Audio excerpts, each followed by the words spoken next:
네, 우리가 너무나도 잘 알고 있습니다. 히브리서 11장은 믿음의 장이라고. 그래서 이 믿음의 장에서 무엇을 이야기합니까? 어떤 하나님을 믿느냐는 겁니다. 그래서 1절서부터 이렇게 우리가 다 살펴볼 수는 없습니다만은 오늘 6절 한 절만 봐도 어떤 하나님을 믿느냐라는 것을 우리에게 제시하고 있죠. 믿음이 없이는 하나님을 기쁘시게 못한다. 그러니까 하나님께 나아가는 자는 반드시 그가 계신 것. 그러니까 하나님이 계신다는 것을 믿으라는 것. 그리고 자기를 찾는 자들에게 상 주시는 이심을 믿어라. 6절 한 구절만 봐도 우리가 어떻게 믿어야 할지, 하나님이 계시다는 것, 그리고 하나님께 나아가는 찾는 자들에게 상 주시는 분인가, 이 두 가지를 이야기하고 있습니다. 오늘은 특히 이 두 번째 파트, 상 주시는 하나님으로 우리가 믿는다는 것이 무엇을 의미하는지에 대해서 살펴보고자 합니다. 성도 여러분, 만약 기회가 주어져서 상을 받게 된다면 어떤 상을 받고 싶으십니까? 이왕 받는 상, 모든 사람이 인정할 만큼 권위 있는 상을 받으면 좋겠죠. 이 세상에서 가장 권위 있는 상은 의심의 여지 없이 노벨상일 겁니다. 물리학, 화학, 생리의학, 문학, 경제학, 평화, 총 6개 분야에 탁월한 업적을 남긴 개인이나 단체에게 수여되는 노벨상만큼 세상에 끼치는 영향력이 큰 상은 없다고 해도 과언이 아닐 겁니다. 우리야 죽었다 깨어나도 노벨상을 받을 수는 없을 겁니다. 네. 중요한 건 이보다 더 귀한 상이 우리 앞에 놓여져 있다는 겁니다. 그게 중요한 거죠. 그래서 오늘 본문 말씀이 히브리서 11장에 따르면 하나님은 어떤 분으로 소개하고 있습니까? 6절 하반절만 보면 또한 그가 자기를 찾는 자들에게 상 주시는 이심을 믿어야 할지니라. 하나님을 상 주시는 분으로 소개하고 있습니다. 근데 중요한 건 어떤 사람들에게 상을 주시냐는 겁니다. 아무에게나 상을 주시는 것은 아니라는 겁니다. 어떤 사람들에게 상을 주신다고 하십니까? 히브리서 기자는 자기를 찾는 자들에게 상을 주신다라고 말하죠.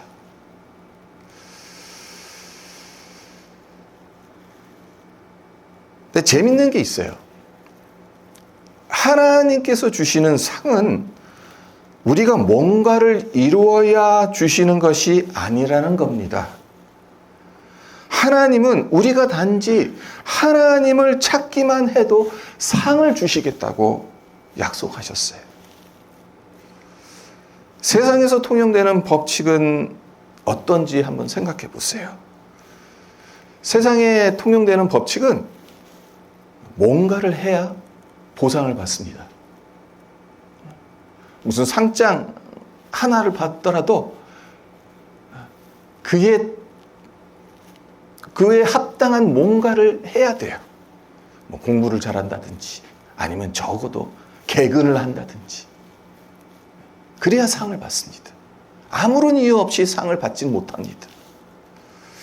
자, 한 가지 예를 하나 들어보겠습니다. 저를 가장 많이 따르기도 합니다만은 가장 귀찮게 하는 존재가 우리 집에 있어요. 우리 강아지 펄브인데 이 펄브를 잃어버려서 제가 SNS에 제 강아지를 찾아주시는 분에겐 1,000불의 사례금을 드리겠습니다라는 광고를 냈다고 가정을 해보세요. 자, 그러면 언제 1,000불을 제게서 받을 수 있겠습니까? 펄브를 찾아주었을 때 1,000불을 받을 수 있는 겁니다. 그렇지 않고 아무리 하루 종일 땀 뻘뻘 흘리며 온 동네를 전부 뒤졌다고 하더라도 잃어버린 펄브를 찾아서 제게 데려오지 않으면 천부를 받을 수가 없습니다. 어느 누군가가 제게 와가지고 하루 종일 당신의 강아지를 찾아다녔습니다. 얼마나 힘들었는지 모릅니다. 시간을 얼마나 많이 투자했는지 모릅니다. 그러나 찾지 못했습니다. 그러니 보상해 주십시오. 그게 말이 됩니까? 제가 보상할 수 있습니까? 보상 못합니다. 찾아왔을 때 천불이라는 사례감을 줄 수 있는 겁니다. 그러니까 이 세상의 법칙은 노력한 것만으로는 안 된다는 겁니다. 결과물이 있어야 한다는 겁니다. 이게 세상의 이치입니다. 하지만 오늘 본문 히브리서 11장 6절 말씀에 따르자면 하나님은 어떤 분이십니까? 하나님은 당신을 찾으려는 노력만 해도 상을 주시겠다라고 말씀하십니다. 신앙생활을 오래 한 분들이 초신자들을 부러워할 때가 있습니다. 그때가 언제인가 하면 예수님 믿은 지 얼마 안 된 분들이 한 기도가 신기할 정도로 빨리 그리고 쉽게 응답받는 것을 볼 때입니다. 저도 예수님 처음 믿었을 때 기도한 것마다 이상하게 다 이루어지는 거예요. 너무 신기한 거예요. 그래서 기도가 재밌었어요. 지금 기도가 재미없다는 말씀은 아닙니다. 근데 예수님 처음 믿었을 때는 너무나도 신기할 정도로 빠르게, 쉽게 응답이 되는 거예요. 네, 신앙생활 오래 하신 분들이 볼 땐 말도 안 되는 기도를 초신자들이 드리는 것 같은데 응답을 잘 받아요. 어떤 분은 하나님께 협박까지 합니다. 하나님, 예수님 이름으로 기도하면 다 들어주신다면서요? 그러니 제 기도 들어주세요. 안 그러면 더 이상 교회 안 나갈 겁니다. 몇십 년 기도하신 분들은 어떤 기도를 해야 하는지 잘 압니다. 그래서 이런 기도는 하라고 해도 하지 않습니다. 하지만 예수 처음 믿는 분들은 그런 걸 알 리가 없잖아요. 그저 무조건 주시옵소서, 안 주면 나 안 믿어요. 기도하는 게 무슨 땡깡 부리고 협박하는 것처럼 들립니다. 그런데도 하나님은 이 기도를 들으십니다. 응답하세요. 우리 생각엔 저 기도는 하나님께서 들어주시면 안 되는데 그런데도 신기하게 들어주십니다. 왜 그렇습니까? 하나님을 찾는 그 마음을 귀하게 보시고 어여쁘게 여겨주시기 때문입니다. 그러니까 예수님을 영접하고 하나님이라는 존재를 알아가면서 하나님께 나아가고자 하는, 하나님을 찾고자 하는 그 마음을 귀하게 보시는 거죠. 그래서 즉각적인 기도 응답이라는 상을 주시는 겁니다. 그러니까 초신자일 땐 초신자의 수준에 맞는 상을 주세요. 그러나 신앙의 경륜이 깊어지면 깊어질수록 그 상의 어떤 레벨이라고 말씀드리기는 좀 그렇습니다만은 정도가 다른 상을 주시겠죠. 하나님은 네가 지금보다 기도 훈련 더 받아서 더 나은 기도를 하면 그 기도에 응답해 주겠다. 그런 말씀을 하시지 않습니다. 기도하려고 노력하는 것만으로도 응답을 주겠다. 시도한 것만으로도 복을 주겠다. 나를 찾으려고 한 것만으로도 상을 주겠다. 그런 말씀을 주시는 겁니다. 이런 걸 보면 우리의 기도가 완벽할 필요는 없는 것 같습니다. 그러니까 달리 말하자면 기도로 설교할 필요가 없다는 겁니다. 유창한 기도로 하나님 설득 안 하셔도 된다는 겁니다. 그 대신 하나님을 부지런히 찾으면 됩니다. 기도 가운데 하나님을 더욱 가까이 하길, 그 훈련을 받으면 되는 거죠. 그리하면 너희가 온 마음으로 나를 구하면 나를 찾을 것이요 나를 만나리라 라는 예레미야 29장 13절 말씀처럼 하나님께서 만나 주실 겁니다. 자, 그렇다면 하나님께서 우리에게 주시고자 하는 상은 구체적으로 무엇이겠습니까? 이게 우리가 관심 가져 하는 부분이잖아요. 초신자들에겐 즉각적으로 기도 응답이라는 상을 주신다, 그 말씀을 드렸습니다만, 우리에게는 어떤 상을 주시겠습니까? 궁극적으로는 하늘나라 올라가서 생명의 면류관, 영광의 면류관을 받는 것이겠지만, 이 땅에서도 여러 가지 상이 주어집니다. 네, 그중 한 가지만 말씀드리자면, 어려움을 대하는 우리의 생각을 바꿔주신다는 겁니다. 좀 기대했던 것과는 다른 말씀을 제가 드리죠. 뭐 물질의 축복을 준다든지, 아니면 건강케 해주시다든지, 그런 것을 기대하셨는지 모르겠지만, 제가 생각하는, 제가 준비한 거는 어려움을 대하는 우리의 생각을 바꿔주시는 게 하나님의 상이다 라는 겁니다. 자, 이 세상엔 많은 어려움이 있습니다. 개인적인 어려움이 있습니다. 가정의 어려움이 있죠. 사회적인 어려움도 있고 국가적인 어려움, 더 나아가 전 지구적인 어려움이 존재합니다. 이 시대, 지구촌에 살고 있는 모든 인류가 겪고 있는 가장 대표적인 어려움 하나를 들라고 한다면 성도 여러분은 무엇을 드시겠습니까? 전 기후위기라고 말할 겁니다. 어제 한국 뉴스를 봤더니 오전엔 호우주의보, 오후엔 폭염주의보. 극단적인 기후 현상이 하루 사이에 일어났다고 합니다. 그리고 며칠 전 뉴스에선 60년 만에 아르헨티나에 몰아닥친 이례적인 강추위로 인해 호수에서 헤엄치던 오리가 산채로 얼어버리고 여우가 먹이를 찾다가 눈 위에서 그대로 얼어붙은 일이 일어났다고 해요. 우리가 살고 있는 토론토만 봐도 기후변화가 얼마나 심각한지 모릅니다. 그러니까 지난주 화요일에 폭우가 내리지 않았습니까? 정말 많은 비가 내렸죠. 제가 토론토에 24년 가까이 살면서 3시간이라는 짧은 시간에 그토록 많은 비가 내린 적은 처음이었던 것 같습니다. 그 당시 401 웨스트 방향으로 운전을 하고 있었던 저로선 억수같이 쏟아지는 비와 교통 체증으로 가야 할 목적지에 가지 못하고 중간에 되돌아와야만 했어요. 근데 나중에 신문을 봤더니 덤벨리 파크웨이가 침수돼서 14대의 차가 갇혔다, 그런 뉴스도 나오고.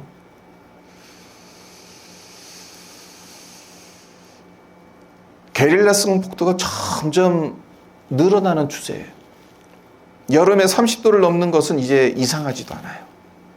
제가 처음 토론토에 왔을 때 이게 여름인가? 그런 생각이 들었어요. 시원해서. 아침 저녁으로는 쌀쌀해서 긴 옷을 입어야 했어요. 근데 지금은 하루가 멀다 하고 30도가 넘어갑니다. 어디서 읽은 자료에 따르면 지난 20년간 기후변화로 인해 전 세계가 겪은 경제적 손실이 최소 미화 2조 8천억 달러에 이른다고 합니다. 상상을 초월하는 금액이죠. 그리고 지구온난화로 지구 평균 기온이 1도 상승할 때마다 전 세계 국내 총생산이 12% 감소할 것이다 라는 예측도 나와 있습니다. 그러니까 1도 올라갈 때마다 그냥 단순 산술적으로 대입해 보자면 우리의 수입이 12% 줄어드는 거예요.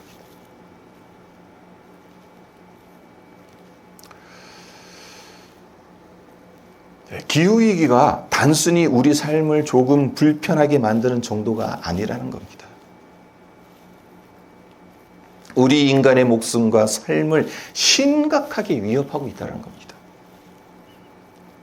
저는 이것을 굳이 종말과 연결시켜서 말씀드리고 싶진 않습니다. 그보다는 기후위기를 위시해서 우리 삶에 존재하는 여러 어려움들을 어떻게 헤쳐나갈지에 초점을 맞추고 싶습니다. 우리는 이런 어려움을 어떻게 극복할 수 있겠습니까? 너무나도 뻔한 답이기는 합니다만은 하나님 안에 거하는 겁니다. 우리의 힘과 실력에 의지하는 것이 아니라 전능하신 하나님의 약속을 붙드는 겁니다. 물론 우리가 하나님 안에 거한다고 해서 기후 위기의 문제가 즉각적으로 해결되는 것은 아닙니다. 우리를 괴롭히는 여러 문제들이 눈 녹듯 사라지는 것 역시 아닙니다. 하지만 중요한 게 있습니다. 우리의 마음이 바뀐다는 겁니다. 하나님 안에 거하면, 하나님의 은혜를 구하면 상황은 바뀌지 않아요. 그러나 우리의 마음은 바꿔질 수 있다는 겁니다. 어려움을 대하는 자세가 달라질 수 있다는 겁니다. 다윗이 수많은 탄원시들을 쓰지 않았습니까? 그 탄원시들 공통적인 특징이 있어요. 그러니까 첫 부분에서, 도입 부분에서 하나님 어찌하여 나에게 이런 시련을 주십니까? 왜 악인이 득세하고 저는 왜 고난을 받아야 합니까? 절규하는 거죠. 그러니까 쉽게 절규하는 거고 탄원하는 거지, 달리 말하자면 하나님 원망하는 겁니다. 불평불만 늘어놓는 겁니다. 대표적으로 시편 22편을 보면 제가 1절과 2절을 읽어드립니다. 내 하나님이여 내 하나님이여 어찌 나를 버리셨나이까? 어찌 나를 멀리하여 돕지 아니하시오며 내 신음소리를 듣지 아니하시나이까? 내 하나님이여 내가 낮에도 부르짖고 밤에도 잠잠하지 아니하오나 응답하지 아니하시나이다.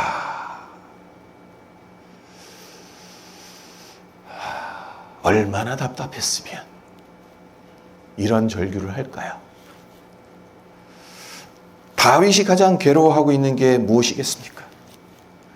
다윗이 당하고 있는 고난이 너무 고통스럽고 버겁기는 합니다만 이보다도 더 괴로운 건 고난 가운데 부르짖어도 하나님께서 아무런 응답을 하시지 않는다라는 그 느낌입니다.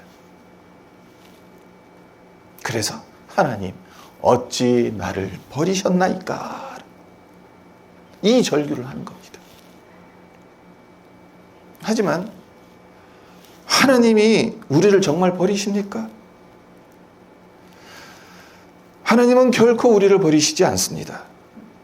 하나님이 우리의 쉬는 소리를 듣지 않으십니까? 그렇지 않죠. 들으십니다.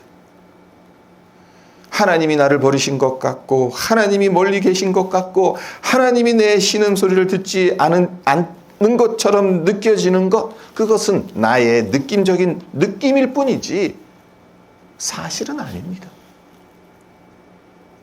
우리가 보지 못하고 듣지 못하고 만져지지 않기 때문에, 느껴지지 않기 때문에 하나님이 나를 버리셨구나, 하나님이 응답하시지 않는구나, 하나님이 나와 함께 하시지 않는구나, 그런 생각이 드는 거죠. 우리가 너무 힘들면 이런 느낌이 당연히 들어요. 인간이니까요. 다윗 역시 그러했다는 겁니다. 하지만 중요한 건 뭡니까? 그랬던 그가 이제 이 시편 22편 마지막 부분을 가서 보면 완전히 바뀌어요. 그가 고백하는 것이 21절과 22절에서 이렇게 하나님을 노래합니다. 주께서 내게 응답하시고 들소의 뿔에서 구원하셨나이다. 내가 주의 이름을 형제에게 선포하고 회중 가운데서 주를 찬송하리이다. 1절과 2절에서는 어찌 나를 버리셨습니까? 왜 응답하시지 않습니까? 라고 절규했지 않았습니까? 그랬던 다윗이 주께서 내게 응답하셨습니다 라는 고백을 합니다. 회중 가운데서 주를 찬송하겠습니다 라는 믿음의 고백을 합니다. 상황은 그대로입니다. 상황이 바뀌어서 다윗이 그의 마음 또한 바뀐 게 아닙니다. 탄원시의 핵심은 여기에 있습니다.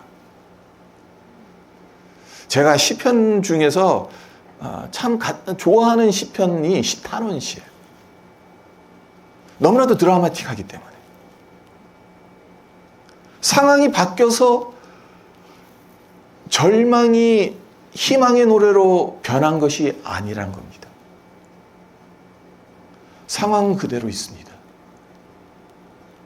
다윗을 옴짝달싹 못하게 만드는 그 고난은 여전히 그 한가운데 있습니다. 하지만 하나님 앞에 나아가서 하나님의 임재를 구했더니 하나님을 찾았더니 그의 마음의 변화가 생긴 거죠.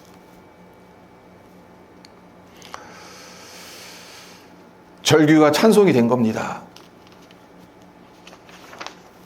응답하지 아니하시나이다 라는 의심이 변해서 주께서 내게 응답하시고 라는 확신이 됩니다. 자, 이것을 상이라는 관점에서 보면 얼마나 큰 상입니까?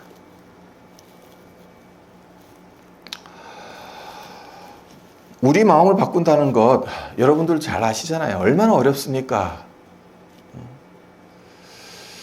먼지 한 톨보다도 작은 그 무엇인가가 우리 마음을 이렇게 내려앉으면 우리의 마음이 바뀌기도 해요. 아주 사소한 것 하나로도 어느 누군가의 아주 사소한 말 한마디로 그 사람에 대한 어떤 그 이미지나 생각이 완전히 바뀌어져 가지고 그 사람 꼴도 보기 싫을 때도 있어요. 부부 사이도 그렇고. 클만한 그 어떤 거 하나에도 우리의 마음이 쉽게 요동치기도 합니다만은 뭐 거대한 바위가 몰려와도 꿈쩍하지 않는 것이 우리의 마음이기도 하다는 거예요. 네. 그런 우리의 마음이 바뀌어지고 어려움을 대하는 자세가 바뀐다는 것. 그 어떤 상보다 큰 상이라는 생각을 안 할 수가 없습니다.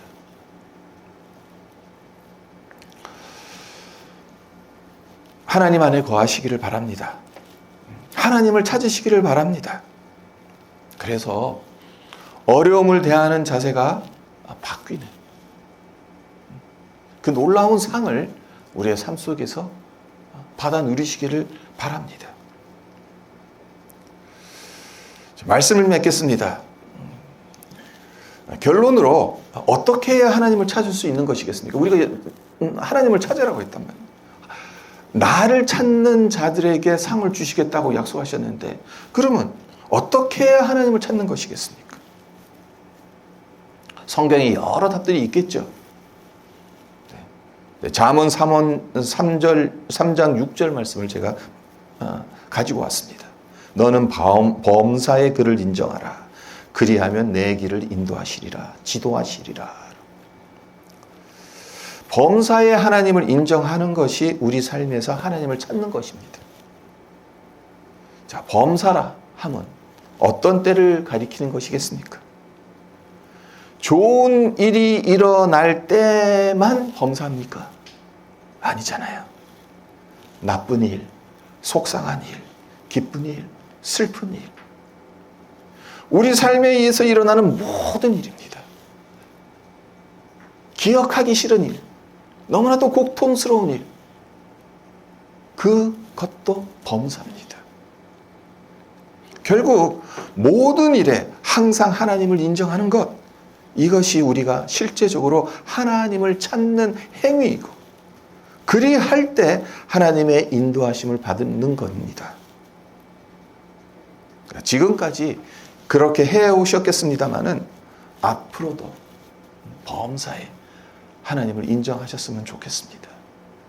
범사에 하나님을 인정한다는 것, 구체적으로 몇 가지 말씀드리자면 아침에 일어나면 가장 먼저 새날을 주신 하나님께 감사를 드리는 겁니다. 하루의 시작을 하나님 오늘도 제 계획과 일들, 제 뜻대로 만들어가는 것이 아니라 하나님의 뜻대로 되어지게 해 주십시오. 주님의 손에 맡겨지게 해 주십시오. 주님께서 오늘 하루 저를 선하게 인도해 주십시오. 이렇게 기도로 시작하는 거겠죠. 혹 이 일은 하나님 도우심 없어도 내 힘으로 충분히 할 수 있겠다라는 생각이 들더라도 그런 일까지도 하나님의 인도하심을 구하는 것. 장을 보러 갈 때는, 아니면 자동차를 운전할 때는, 설거지를 할 때는, 직장에서 일을 할 때는, 무엇을 하든 어디에 있든 하나님 앞에 있음을 인정하는 것. 그것이 우리가 하나님을 찾는 행위입니다.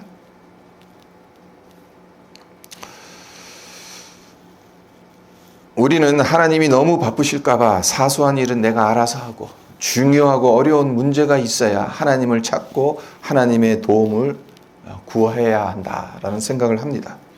하지만 하나님은 우리 삶의 모든 부분에 관여하고 싶어 합니다.